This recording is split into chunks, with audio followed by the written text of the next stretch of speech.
Olá, olá. Vamos responder mais uma questão só a título de conhecimento mesmo, assim, para exercitar o nosso conhecimento, né? Veja bem, a questão da CESP aí para o STJ. A gente já respondeu várias questões do STJ, vamos responder essa. A pedido do Ministério Público foram arquivados os autos de um inquérito policial que apurava um crime de ação penal pública incondicionada. Beleza. Nessa situação, será cabível a ação penal privada subsidiária da pública? Errado, muito errado. A gente estudou assim, informações preliminares sobre a ação penal pública, sobre aqueles 7 tipos principais de o delegado instaurar o inquérito, e aí a gente acabou estudando 7 tipos de ação penal, né? A ação penal pública e as suas divisões, e a ação penal privada e as suas divisões. Beleza? Ok.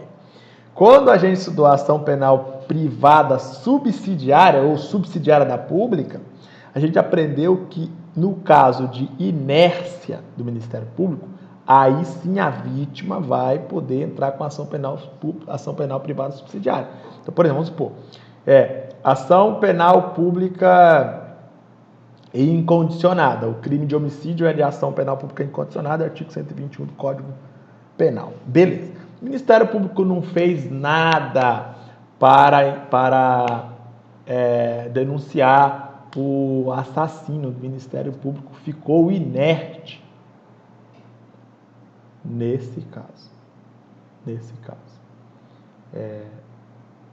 A vítima vai poder entrar com ação penal privada subsidiária da pública?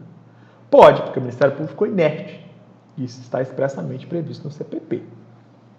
Beleza? Ok.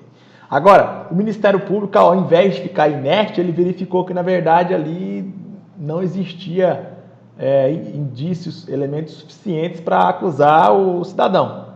E o Ministério Público pediu para arquivar o inquérito, que o inquérito foi arquivado. Nesse caso,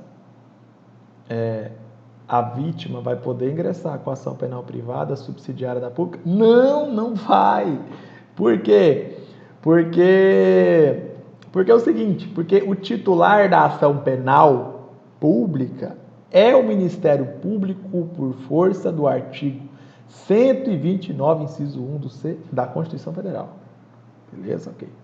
Então, se o Ministério Público entende que deve ser arquivado o inquérito e não deve entrar com ação penal pública, então quem é a vítima na fila do pão, doutores? O Ministério Público tem muito mais poder. A vítima não pode ingressar com ação penal subsidiária, porque, primeiro, a ação penal aí seria da titularidade do Ministério Público, e segundo, o Ministério Público não ficou inerte. Ele atuou, só que ele pediu para arquivar, simples assim. Tá? Beleza. Agora, se o Ministério Público foi inerte, não fazer nada, nem pedir para arquivar, nem acusar e nem pedir para arquivar o inquérito, aí, doutora, aí já é outra história. Aí sim caberá a alegação de inércia do MP e, consequentemente, será cabível a ação penal privada subsidiária. Tranquilo? Beleza.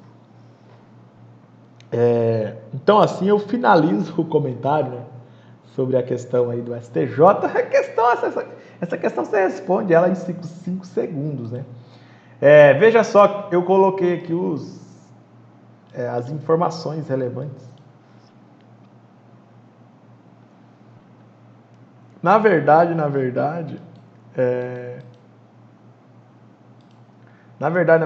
eu falei no início, eu cometi um equívoco. Na verdade, eu disse que tinham 7 tipos principais de ação penal. Não, na verdade, tem 5 tipos principais de ação penal, que a gente já estudou, né? Ação penal pública incondicionada, ação penal pública condicionada à representação da vítima, ação penal pública condicionada à requisição do ministro da Justiça, ação penal privada e ação penal privada subsidiária da pública. Esses são os 5 tipos principais de ação penal que são cobradas pela CESP, tá? Lembre-se que a regra geral é a ação penal pública incondicionada, né? Você já sabia disso e tal. Beleza. Enfim, Você já sabe de tudo isso que eu falei e não precisa ficar detalhando aqui novamente todos esses 5 tipos de ação penal, porque você já sabe, basta você revisar. Quando eu falei dos 7 tipos lá no início do vídeo, estava me referindo aos 7 tipos de 7 formas diferentes de o delegado instaurar o inquérito, né? O delegado pode instaurar o inquérito de 7 formas principais diferentes. Primeiro, o delegado pode instaurar de ofício. Segundo, pode instaurar de ofício no caso de auto de prisão em flagrante. Terceiro, pode instaurar por provocação do juiz, né, requisição do juiz. Quarto, por requisição do Ministério Público. Quinto, por requisição do Ministro da Justiça. Sexto, por requerimento ou representação da vítima. E sétimo, por meio de delatio criminis anônima ou notitia criminis anônima, desde que haja aí uma busca, averiguação preliminar pelo delegado. Ok? Tranquilo?